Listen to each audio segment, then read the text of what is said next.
everybody. I'm back again with my son Cooper, and today we're going to talk about the 3 largest dinosaurs that we have in his dinosaur collection.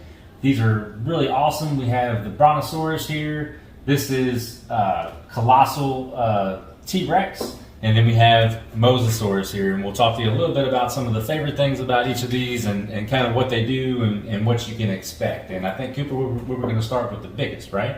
Mm-hmm. Okay, what's your favorite thing about the Brontosaurus here? That it has like a long neck and it's like movable, it's flexible like that, so you can make them like real life dinosaur. So as far as that goes, I think that's one of the nicest things about the Brontosaurus here is that, you know, and I think I might be saying that wrong. It might be Brachiosaurus. Hold on just a second. Okay, sorry, I had to check. It's Brachiosaurus, and I'll tell you, the reason I called him Brontosaurus is because when I was a kid, I'm 42 now, almost 43, but when I was a kid, I loved dinosaurs, and Brontosaurus was one of the most common of the sauropods, the largest dinosaurs that you saw at the time, and some of the archaeologists realized that they had actually made a mistake, and what they thought was a Brontosaurus was actually one of the species that they had already identified. So I don't remember all the exact details.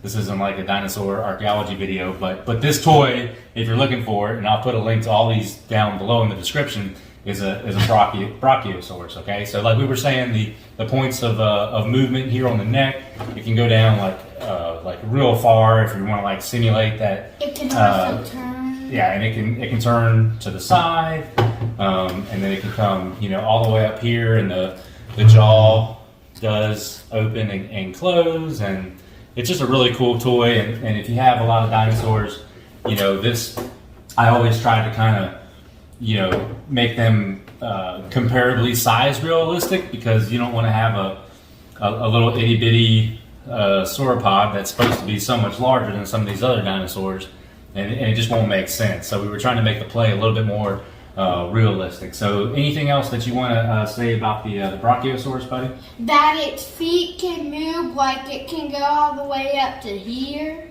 that it's moved right now. Yeah, so really good movement on the toy. You can move it into a lot of different positions and have a really great time playing with it. And also you can make it into a boat. You can make it into a boat? What do you mean by that? Like flicking it over like this, it really looks like a toy boat. A toy boat, but we don't get that wet, right?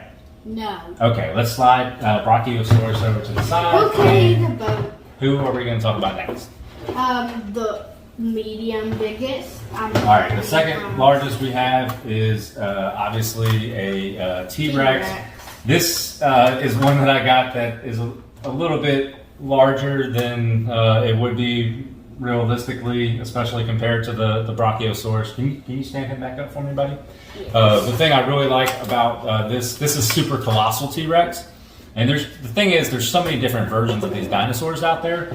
It's really hard to really know what you're getting unless you really read the description and everything. So one cool thing with this guy is that if you open his mouth all the way,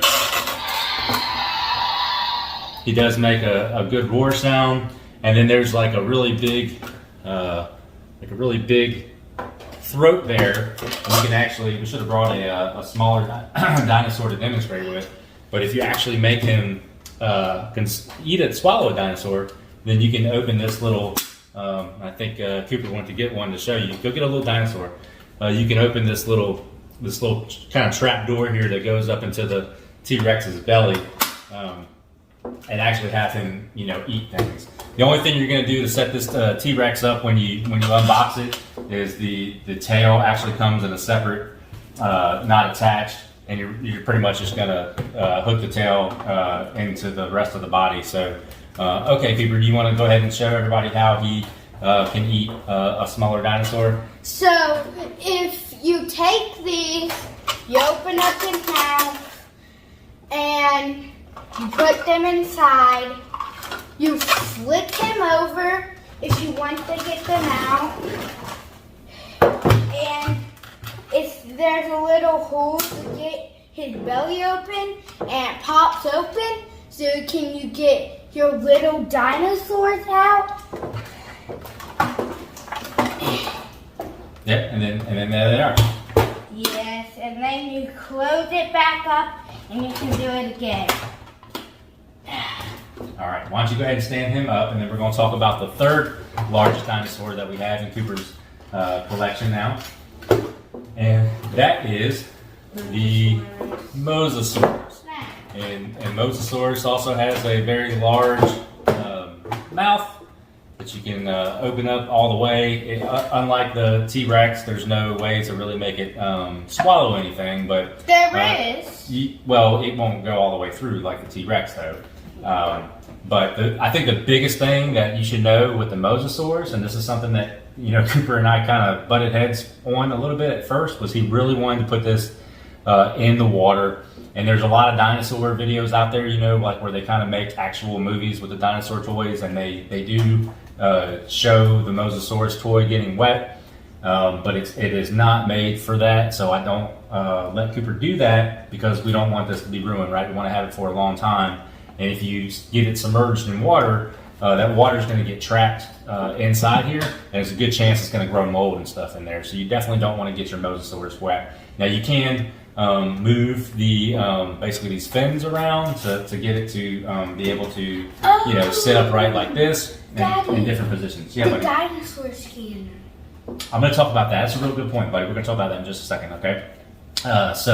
Mosasaurus is going to come, and all you're going to really have to do when you take him out of the box, or her, I guess, is to plug in the fins here on the side. And then Mosasaurus will be ready to go. Now, Cooper just pointed out something really great that I didn't mention.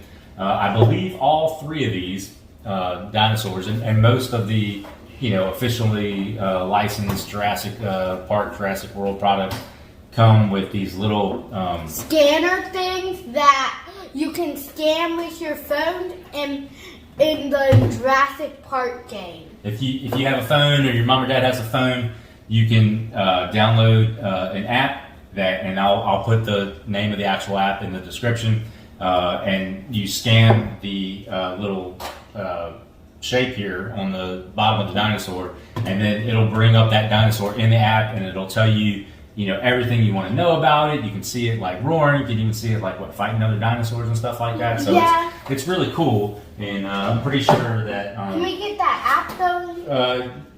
To show them. I'll put it in the description. So on Brachiosaurus, you can see there's the same thing there, and let's see if T-Rex has Super Colossal Tyrannosaurus Rex. He does it. Let me see.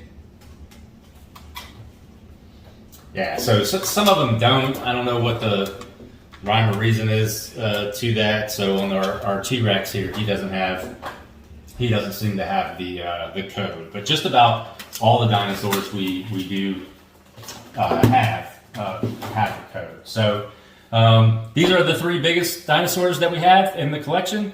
And if you have any questions about them, don't hesitate to send a message, and we look forward to doing more. I think Cooper's got one more that he wants to show you real quick. What's that? We don't know what it is. Tell us. If you know what this is, do it in the description below. We don't know what this is. It's just a dinosaur, but still has the scanner. But we don't. I think it's a pteranodon. No. It's not? Why would a pteranodon have a meat face? Well, they have teeth too. Pteranodons have teeth, but they do not have a tail. Okay. All right, guys. Well, hey, we hope you enjoyed hanging out with us for a little bit and watching this video. And stay tuned for the next one. And subscribe and like if you enjoyed it. Yeah.